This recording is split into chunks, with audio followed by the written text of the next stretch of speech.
The alarm came at 3 in the morning, Earth time.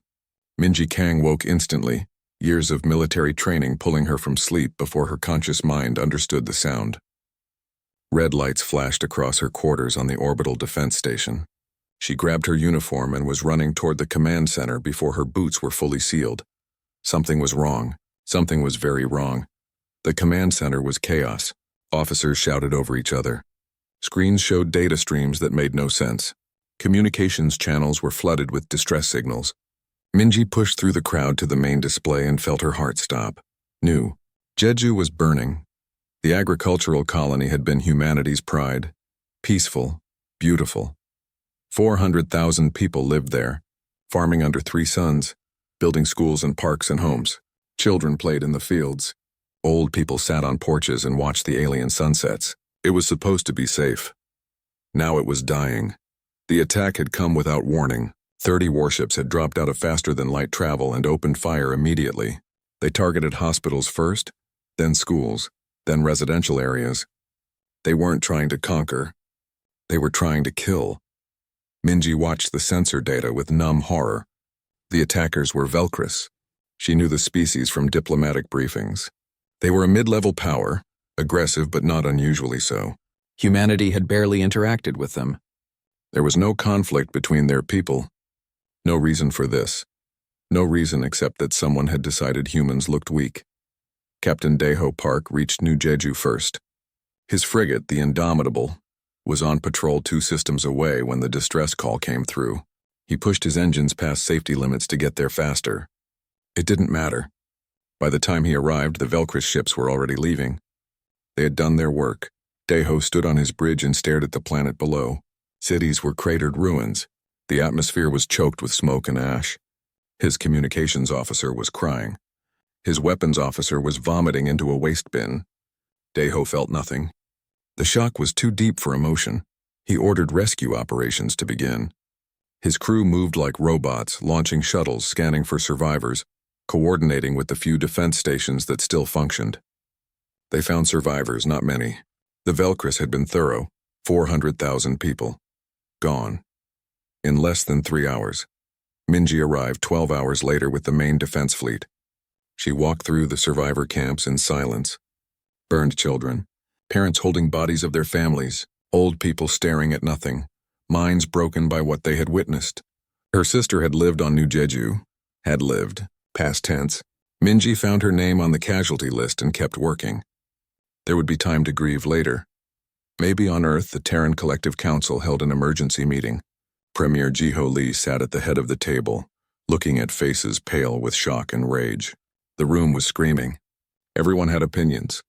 Everyone had plans. Some wanted immediate retaliation. Launch the fleet. Strike the Velcris homeworld. Show them what happened when you attacked humanity. Others urged caution. Contact the Galactic Council. Lodge protests. Use diplomatic channels. Find a peaceful solution. Jiho listened to them all. Then he spoke quietly, and the room fell silent. They killed 400,000 civilians, he said. No warning, no demands, no reason. They simply decided we were easy prey and attacked. He paused. If we do nothing, they will attack again. If we attack now, the galaxy will see us as aggressors. We need a third option. Dr. Hanayun raised her hand. She was the chief xenolinguist, responsible for all communication with alien species. We send a message, she said. Not to the Velcris. To everyone. To the entire galaxy. What kind of message? Someone asked. A promise, Hana replied. Clear, simple, impossible to misunderstand. The council debated for 6 hours. In the end, they voted unanimously. Hana was given 1 week to craft the message. It needed to work in every language for every species. It needed to communicate strength without aggression, resolve without madness. Hana barely slept that week. She worked with linguists from across human space, testing phrases, checking translations, making sure nothing was lost in conversion between species. The message needed to be perfect. Humanity would only get 1 chance to say this. On the 7th day, she presented the final version to Premier Lee. He read it 3 times, then nodded slowly. This will work, he said. Or it will doom us all. The message was broadcast on every known frequency. It went out in 847 languages. Every translation said the same thing. You have struck humanity once without provocation. We have counted our dead. There are 400,000 of them. We mourn them. We remember them. And we make you this promise. Strike us again and we will ensure you cannot strike a third time. This is not a threat. This is not anger. This is a promise. We do not want war, but if you bring war to us again, we will end it permanently.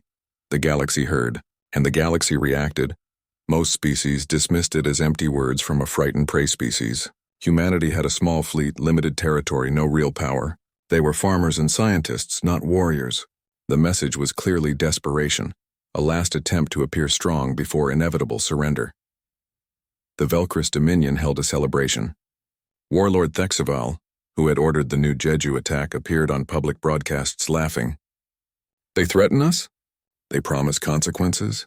He was genuinely amused.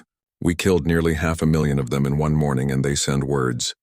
This confirms what we suspected. Humans are weak. They will beg for mercy soon enough. But a few species heard something else in humanity's message. Old species. Species that had seen the rise and fall of civilizations.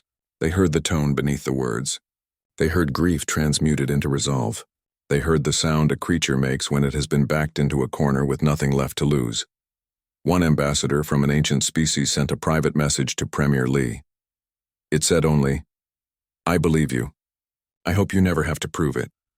Jiho read the message and felt cold, because he knew the truth that most of the galaxy did not.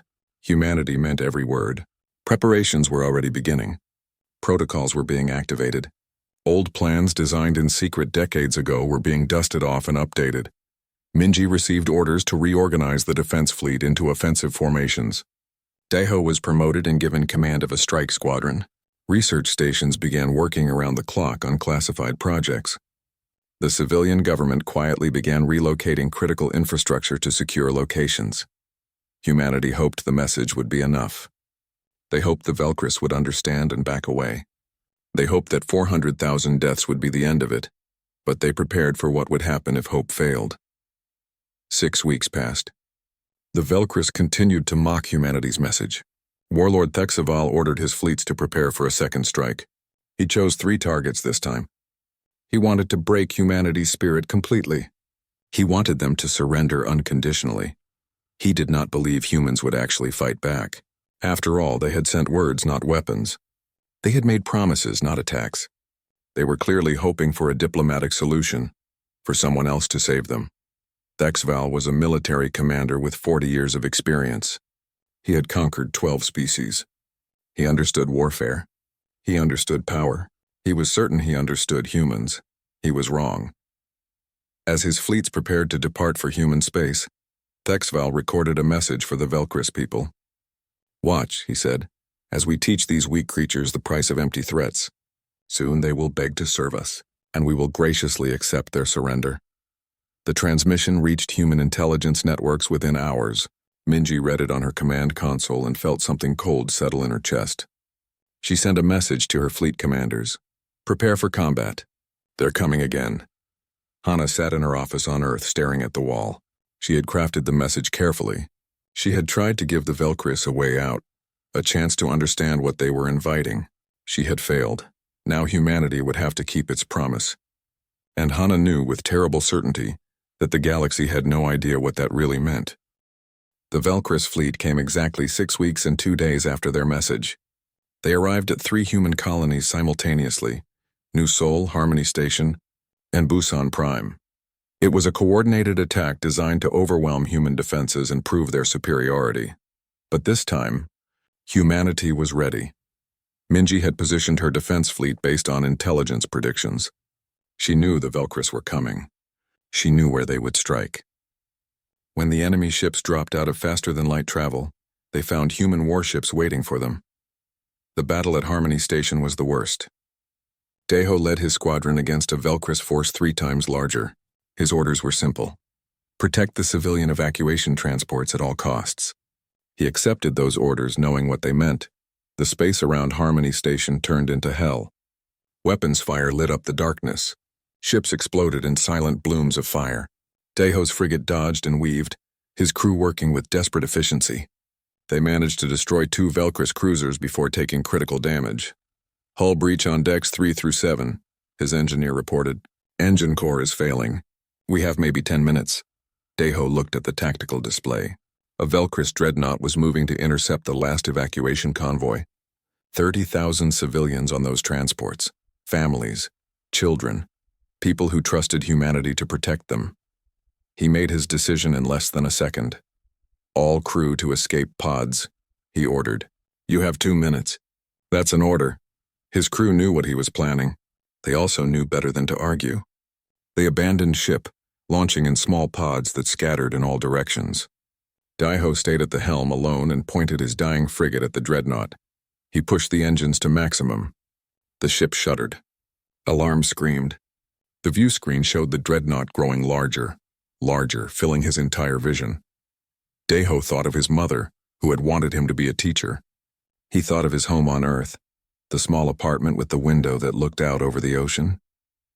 He thought of all the things he would never see again. Then he thought of the 30,000 people in those transports, and he smiled. The impact was devastating. The frigate hit the dreadnought at full speed, punching through its shields and hull. The engine core detonated a moment later. The dreadnought broke in half, both sections spinning away into the void. The evacuation convoy escaped. Across the 3 battle zones, similar stories played out. Human ships fought with a ferocity that shocked the Velcris commanders. They expected fear. They expected retreat. Instead, they faced warriors who fought like cornered animals, who sacrificed themselves without hesitation to save civilians. But courage was not enough. The Velcris had more ships, more weapons, more everything. The battles lasted 8 hours. When they ended, the Velcris withdrew, claiming victory. They had killed another 150,000 humans. Minji stood on the bridge of her flagship, reading casualty reports. Numbers scrolled across her screen. Each number was a person. Someone's child, someone's parent, someone who had trusted humanity to keep them safe. She saw Deho's name on the list of confirmed dead. They had recovered his body from the wreckage. He had died on impact, they told her. He hadn't suffered. She didn't believe them, but she appreciated the lie. The Terran Council convened again. This time there was no debate, no discussion. Everyone knew what had to happen. The Velcris had been warned. They had struck again anyway. Now humanity had to keep its promise. Premier Jiho Lee looked older than his years. His hand shook as he signed the authorization. God forgive us, he whispered. Because history won't. Hana was called to draft another message. She sat at her desk for hours, staring at a blank screen. What do you say before doing something unforgivable? What words do you use to announce the end of billions of lives? In the end, she kept it simple. 7 words. That was all. The broadcast went out on all frequencies. Every species in the galaxy received it. The message said, "To the Velcris Dominion, you were warned." To the galaxy, bear witness, that was all. No explanation, no justification. Just 7 words that made diplomatic channels across the galaxy explode with confusion and fear. The Velcris Dominion sent back a mocking response. Warlord Thexaval appeared on broadcasts laughing. Humanity sends more empty words. They are broken. They will surrender soon. This is our final victory. He ordered celebrations across Velcris space. Victory parades. Public announcements of their conquest. He had defeated humanity, he declared. They were no longer a threat. Soon they would be subjects of the Velcris Dominion, serving their new masters. While Thexaval celebrated, humanity mobilized. Minji received sealed orders directly from the council. She read them 3 times, making sure she understood. Then she locked them in her personal safe and began issuing commands.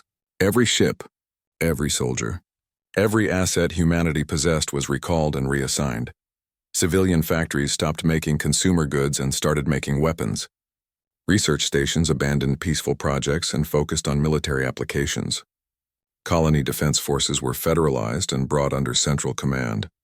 Humanity transformed itself into a war machine in less than a week. But the real preparations were happening in secret. Deep beneath Earth's surface, in laboratories that officially didn't exist, scientists were activating something that had been sleeping for decades. Project Reckoning. It had been designed 20 years ago, when humanity first reached the stars and realized they were not alone. The question had been simple. What if someone tries to destroy us? What if we face an enemy we cannot defeat through conventional means? The answer was Project Reckoning, a weapon so terrible that its mere existence was supposed to prevent war. A deterrent that would never need to be used. Except now it did need to be used. Dr. Taehyung Shin oversaw the activation sequence. He was 80 years old, one of the original designers. He had hoped to die without ever seeing this weapon deployed. That hope was gone now. Systems are online, his assistant reported. All 12 units are ready for deployment. 12 units. 12 planet cracker devices, each one capable of destroying an entire world. Taehyung looked at the activation console and felt sick. He had designed these weapons to save humanity. Now he was preparing to use them to commit genocide. The irony was not lost on him. Hana came to visit him in the laboratory. They had worked together on the original project. She had helped design the warning systems, the communication protocols that would give targets a chance to evacuate. "We're really going to do this," she said. "It wasn't a question. We made a promise," Taehyung replied. "If we don't keep it, every species in the galaxy will know humanity's words are empty. We'll be prey forever. More will die, many more. And if we do keep it, we become monsters." Taehyung was quiet for a long time. "Yes," he finally said, "we do. But we become living monsters. And our children survive." Hana had no response to that. There was no good answer. Only terrible choices and worse alternatives. 3 days after the second message, humanity's fleet departed for Velcris space. At its center was a new flagship, one the galaxy had never seen before. The Requiem.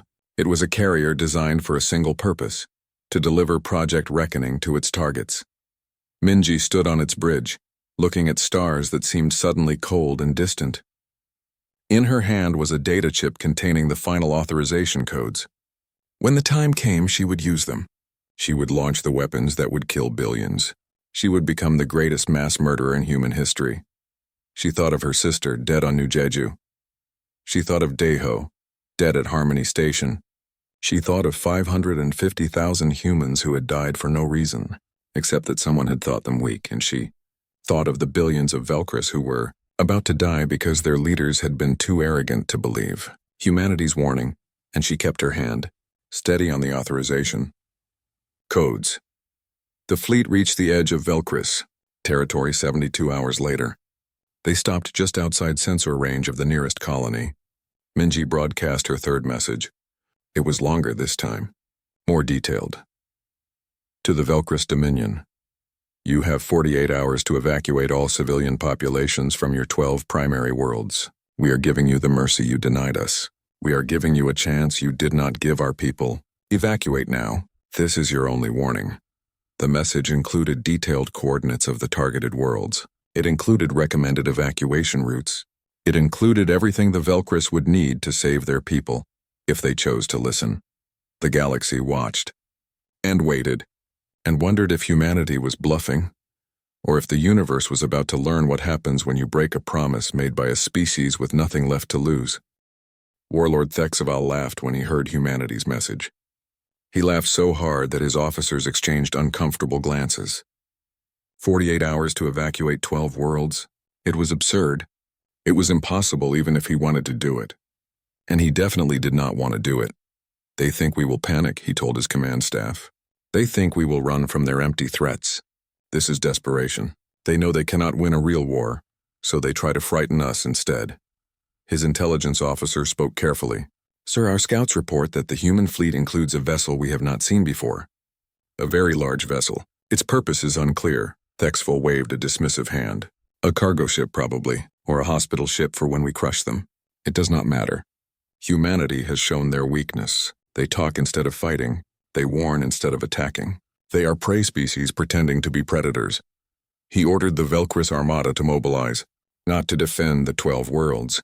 No, he had a better plan. He would take every ship, every weapon, and go straight to Earth. End this problem permanently. Show the galaxy what happened to species that threaten the Velcris Dominion. Ignore the human fleet, he commanded. Let them sit at our borders making threats. We will cut off the head of the snake. Without Earth, humanity will collapse. His staff began preparations immediately. 3,000 warships. The entire might of the Velcris Dominion. It would take them 70 hours to reach Earth. Plenty of time.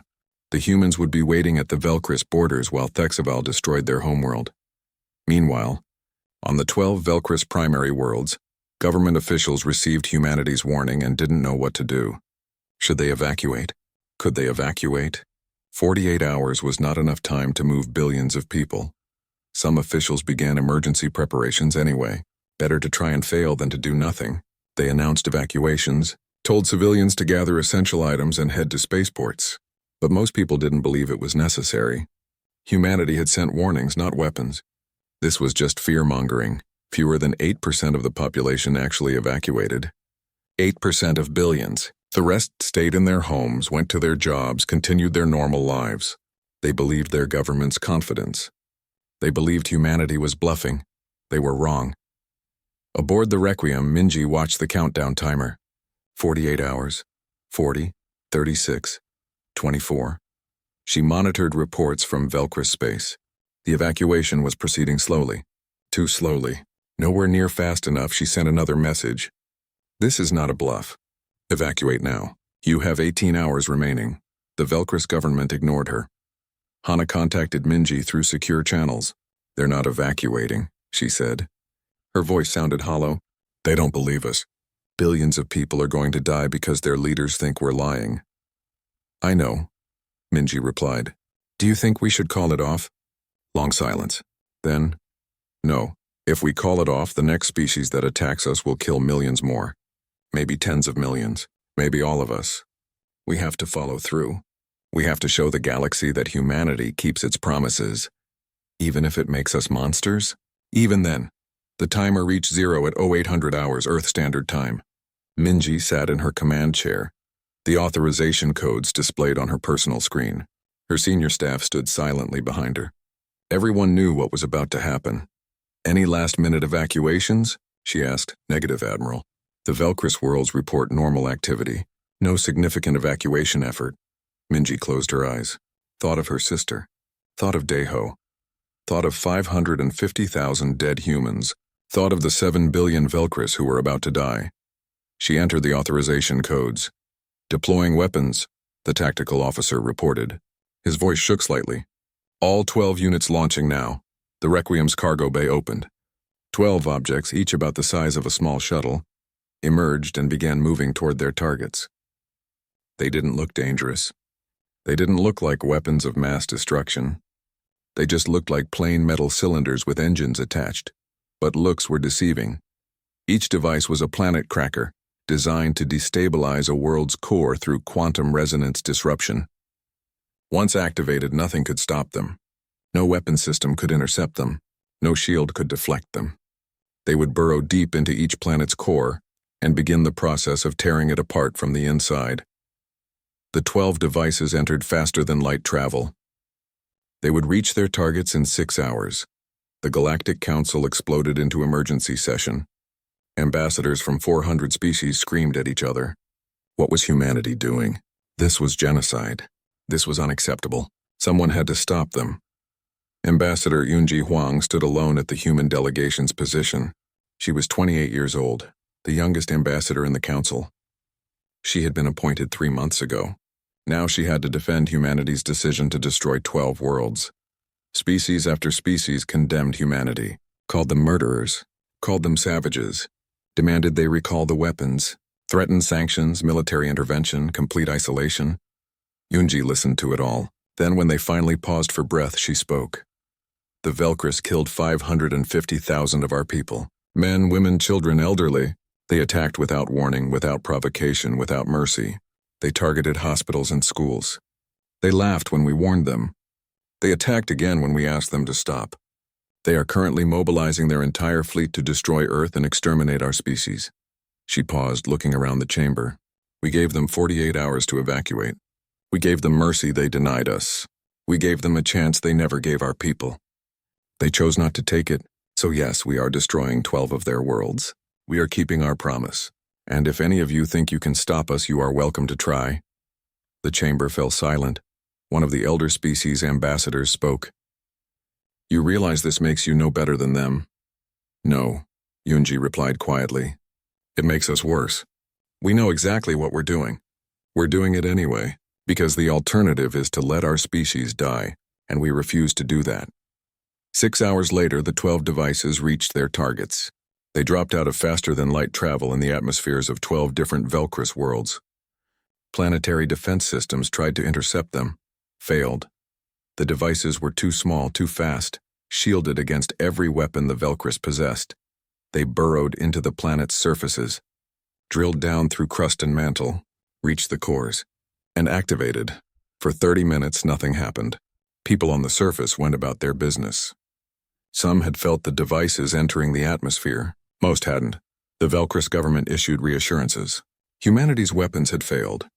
This proved their technology was inferior. Then the earthquakes began. Small at first, barely noticeable, then stronger, then devastating. The quantum resonance disruption had begun. The planet's cores were being pulled apart at the molecular level. Seismic waves rippled outward. Mountains collapsed. Cities crumbled. Oceans began to boil as the planet's internal heat reached the surface. The Velcris tried to evacuate then.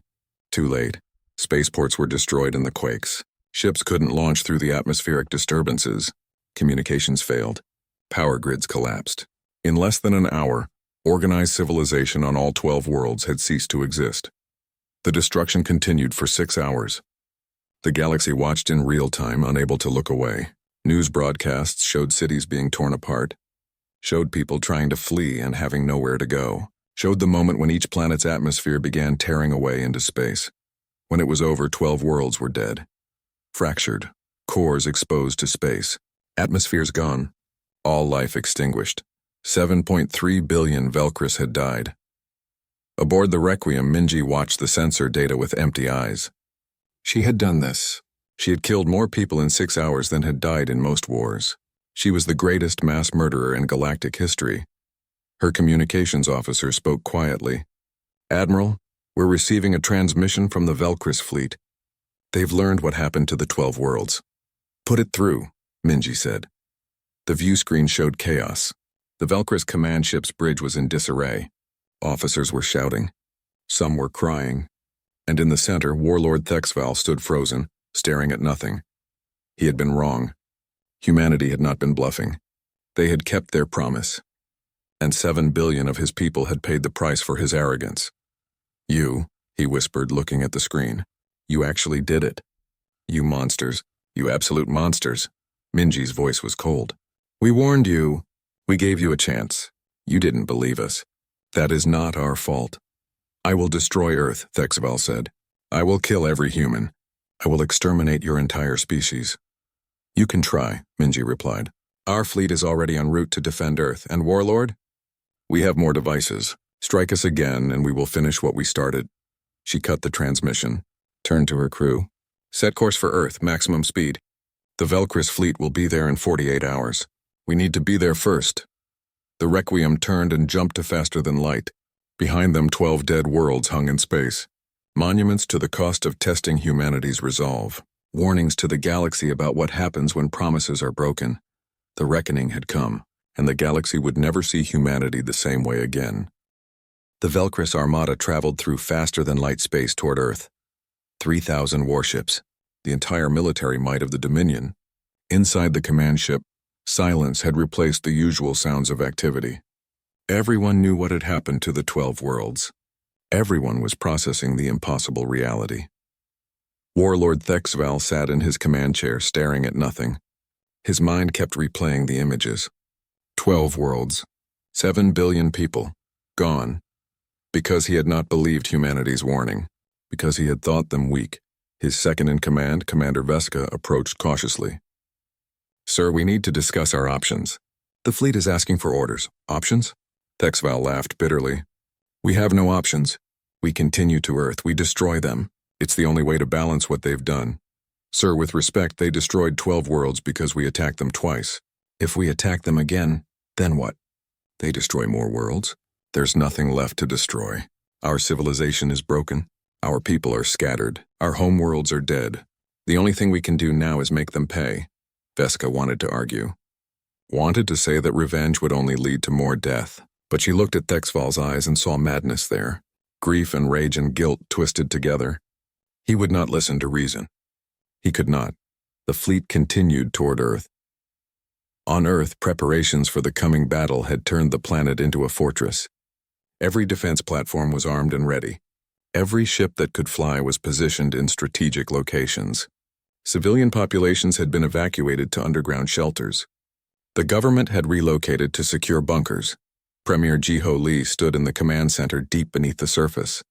Screens showed the approaching Velcris fleet. 3,000 ships against humanity's 400. The numbers were not in their favor. Can we win? He asked Minji, who had returned with the Requiem just hours before. No, she said honestly, not in a straight fight. But we don't need to win. We just need to survive long enough for the Galactic Council to intervene. Will they intervene? They have to. If the Velcris wipe out humanity, it proves that genocide is an acceptable response. No species wants that precedent. Jiho hoped she was right, because if she wasn't, humanity would be extinct within days. Lieutenant Suji Choi had been promoted to captain after her actions at Harmony Station. Now she commanded a squadron of 12 frigates, positioned between Earth and the Moon. Her orders were simple: delay the enemy as long as possible. Protect the evacuation ships. Stay alive if you can. She thought about those orders. Stay alive if you can. It was almost funny. Against 3,000 Velcris warships, staying alive seemed like the least likely option. But she would try. She would fight. Because that's what humans did.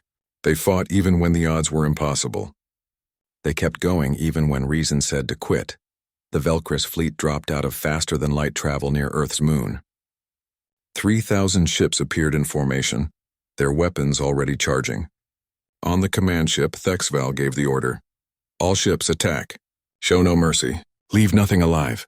The Velcris fleet surged forward, and humanity met them head-on.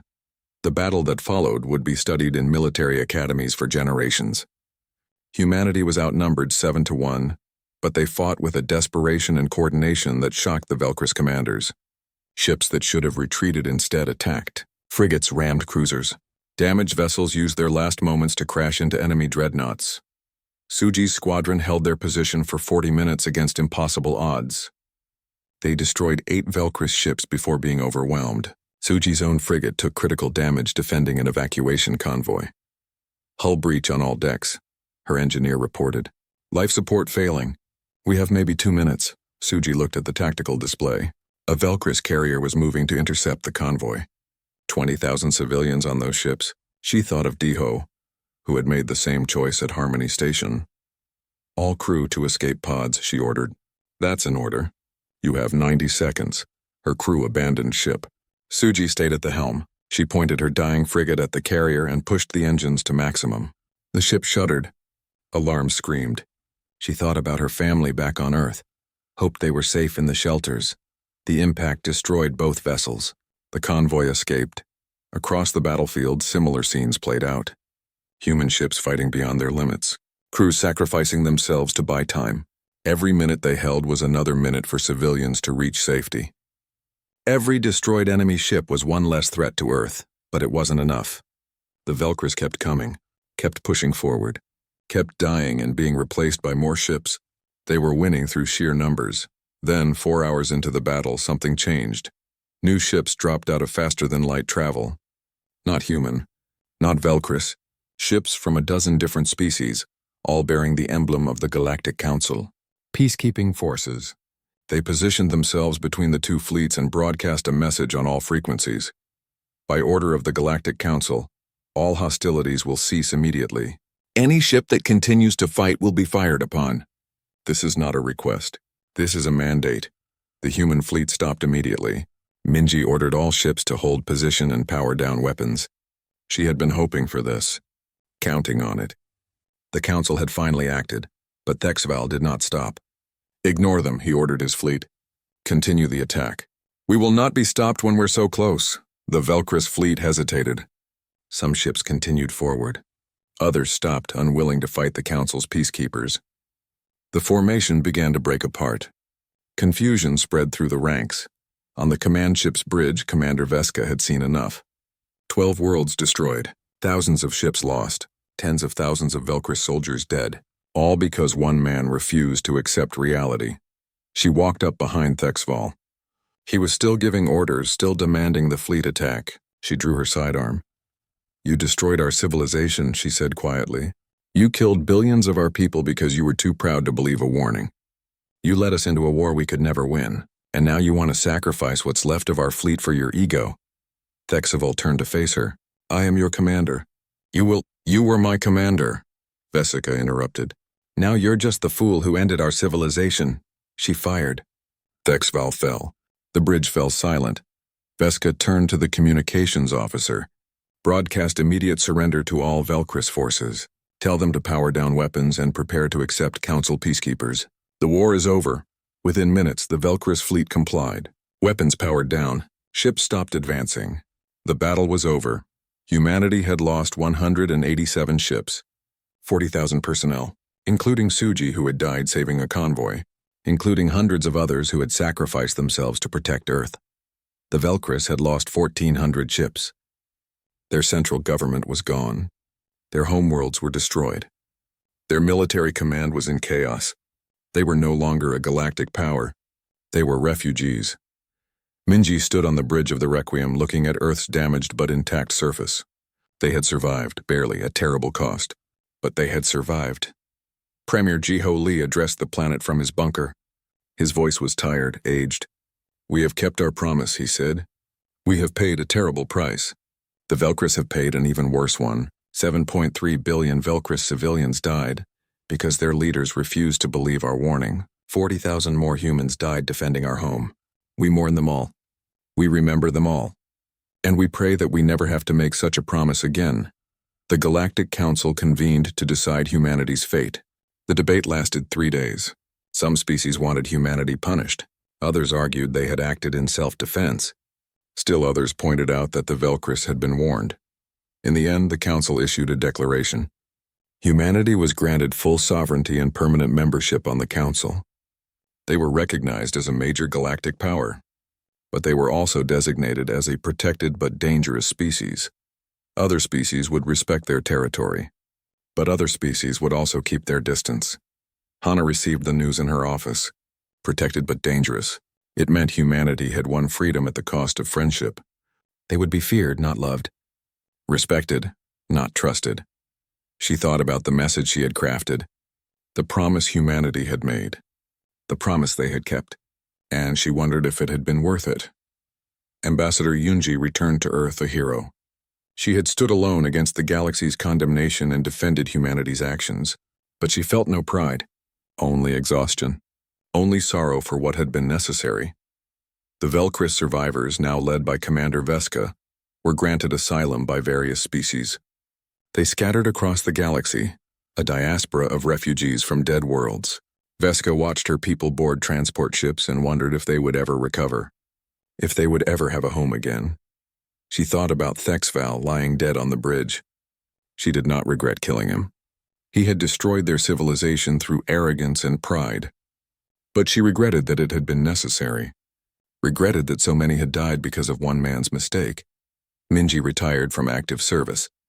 She had done her duty, kept humanity safe, destroyed 12 worlds, killed 7 billion people. She would carry that weight for the rest of her life. She accepted a position teaching at the Terran Defense Academy. 10 years had passed since the war. 10 years since 12 worlds died. 10 years since humanity proved they kept their promises. The galaxy had changed.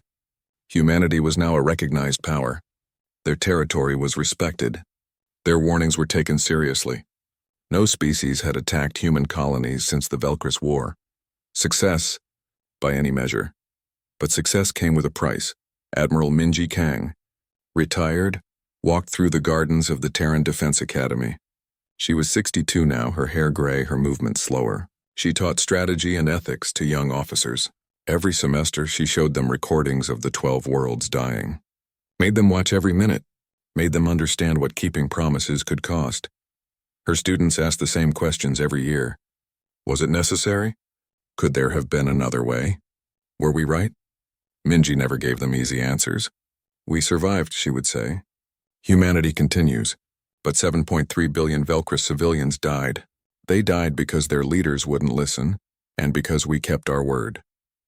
Decide for yourself if that was right. Some students thought she was a hero. Others thought she was a monster. Minji thought she was both. And neither. Premier Jiho Lee had aged badly. At 74, he looked 90. The weight of his decisions had carved deep lines in his face. His hands shook constantly now. Doctors said it was just age. Jiho knew better. It was guilt. He visited the memorial every day. It stood near the ruins of old Geneva, a massive wall of names. 7.85 billion names. Every human who had died in the war. Every Velcris civilian who had perished on the 12 worlds. All of them together. No separation. No distinction between human and alien. Just names, the inscription read. They died because promises were made and kept. May we learn to make better promises. Jiho would stand there for hours reading names. He had memorized thousands of them. Tried to imagine who they had been. Parents, children, workers, artists. People with hopes and dreams. People who had died because of decisions he had authorized. He was writing a memoir. He would never publish it. It was just his attempt to understand the man he had been, the choices he had made. Whether he could have done differently, he still didn't know the answer. Dr. Hana Yoon served as Secretary of Xena Relations now. She managed humanity's diplomatic relationships with other species. It was difficult work. Many species still feared humanity, feared what they might do if provoked. Trade continued. Treaties were signed. But friendships were rare. Humanity was respected, but at a distance. Like a dangerous animal that might be peaceful now but could never be fully trusted. Hana had spent 10 years trying to bridge that gap. Trying to show the galaxy that humanity was more than just the species that destroyed 12 worlds. But progress was slow. Fear, once established, was hard to overcome. She received an unexpected message one morning. A request for a meeting. From Commander Veska, leader of the largest Velcris refugee fleet. Hana stared at the message for a long time. The Velcris had scattered after the war. Most species had given them refuge, but no one wanted to give them a permanent home. They lived on ships and stations, always temporary, always moving. What could Veska want? After 10 years, why reach out now? Hana consulted with the council. They debated for weeks. Some thought it was a trap. Others saw an opportunity. Eventually, they agreed to the meeting. Neutral territory. A space station on the border between human space and council territory. Hana arrived nervous. She hadn't spoken to a Velcris since the war. Hadn't wanted to. How do you talk to someone whose people you helped destroy? Vesica was waiting in a small meeting room. She looked older too. Tired. She carried a data crystal. Dr. Yoon, she said. Thank you for coming, Commander Veska. I admit I was surprised by your request. They sat in uncomfortable silence. Then Veska placed the data crystal on the table. This contains the names of everyone who died on the 12 worlds, she said. 7.3 billion names. I've spent 10 years collecting them. Recording who they were. What they did. Who they loved. I wanted to make sure they were remembered as people, not just numbers. Hana felt tears in her eyes. Why are you showing me this? Because I've been to your memorial, Veska replied. I've seen that you included Velcris names. All of them. You could have just memorialized your own dead, but you didn't. You remembered ours too. They deserve to be remembered, Hana said quietly. They didn't choose this war. Their leaders did. Your leaders chose to destroy our worlds, after yours attacked us twice. After we warned you, Veska nodded slowly. I know, Thexval was a fool. An arrogant, prideful fool who destroyed our civilization because he couldn't imagine being wrong. But the people on those worlds, they weren't fools. They were just people, living their lives. They didn't deserve what happened. No, Hana agreed. They didn't. Neither did the 550,000 humans the Velcris killed. They sat in silence again. Not uncomfortable this time, just sad. Two people carrying the weight of billions of deaths trying to find a way forward. I don't ask for forgiveness, Veska said finally. What Thexval did was unforgivable. What you did in response was necessary, perhaps, but also unforgivable. We're bound together now, your people and mine, by shared grief, by shared guilt, by 7.85 billion dead. What do you want? Hana asked. I want my people to have a future, not just survival on refugee ships. A real future, and I think maybe humanity might understand what it's like to be feared, to be isolated, to be respected but not trusted. Hana understood. You want an alliance? I want to start with a conversation. Build from there. Maybe our peoples can help each other, learn from each other. Neither of us chose this, but we can choose what comes next. Hana thought about it for a long time. The idea was radical, controversial. Many humans would oppose it. Many Velcris too. But maybe that was exactly why it needed to happen. I'll bring it to the council, she said. I can't promise they'll agree, but I'll try. That's all I ask. The proposal faced enormous opposition. Humans who had lost family in the attacks. Velcris who blamed humanity for destroying their worlds. It took 2 years of negotiations, compromises, and heated debates. But eventually, a cultural exchange program was established. Small at first, Velcris students studying at human universities, human researchers working with Velcris scientists, people from both species learning to see each other as individuals, not enemies. The first group of Velcris students arrived at Earth 3 years after Hana's meeting with Veska. They were nervous. Some humans protested their arrival, but others welcomed them, showed them around, shared meals, told stories. Slowly, carefully, bridges began to form. On the 10th anniversary of the war's end, Hana and Vesika broadcast a joint message to the galaxy. They stood together on a stage. A human and a Velcris, former enemies. We are the inheritors of a terrible legacy, Hana said. 7.85 billion people died in a war that never should have happened. We cannot undo those deaths. We cannot bring back the lost. But we can ensure they teach us something. We can learn, Veska continued, that promises of violence, even when kept, hollow out the souls of those who make them. Humanity warned us. We didn't listen. Billions died. Both our peoples carry that weight now. The galaxy heard Earth's warning, Hana said. Now hear our hope, that no species, human or otherwise, ever needs to make such a promise again. That we can find better ways to resolve conflicts. That we can build a future where strength is measured not by the ability to destroy, but by the wisdom to avoid destruction. The message reached every corner of the galaxy. Some dismissed it, some mocked it, but many listened, and wondered if perhaps there could be a different way forward. Minji watched the broadcast from her garden.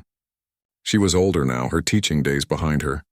She tended flowers grown in soil from New Jeju, remembered her sister, remembered Daeho, remembered all the dead. She still had nightmares, still woke up seeing 12 worlds die, still wondered if there had been another way. But she also saw hope in the young officers she had trained, in the bridges being built between former enemies, in the possibility that maybe, just maybe, the deaths had taught the galaxy something valuable. Premier Jiho Lee died the next year, peacefully in his sleep. At his funeral, Hana read from his unpublished memoir. We kept our promise, he had written. We survived. We proved that humanity's word means something. But I wonder every day if there was a better promise we could have made, a better way to show strength than through destruction. I don't have the answer. I just hope future generations find it. Project Reckoning was decommissioned 5 years after the war. The remaining planet cracker devices were dismantled. The technology was archived but not destroyed. A reminder, a deterrent that existed only in potential. Minji oversaw the decommissioning personally. She entered the final shutdown codes with the same hand that had once activated them. Let them gather dust forever, she said. Let them be nothing more than a footnote in history books, a reminder of what we're capable of, and hopefully what we'll never need to do again. Hana and Veska continued their work, building bridges, fostering understanding. It was slow, difficult, many times it seemed impossible, but they kept trying, because the alternative was to accept that the 7.85 billion dead had died for nothing.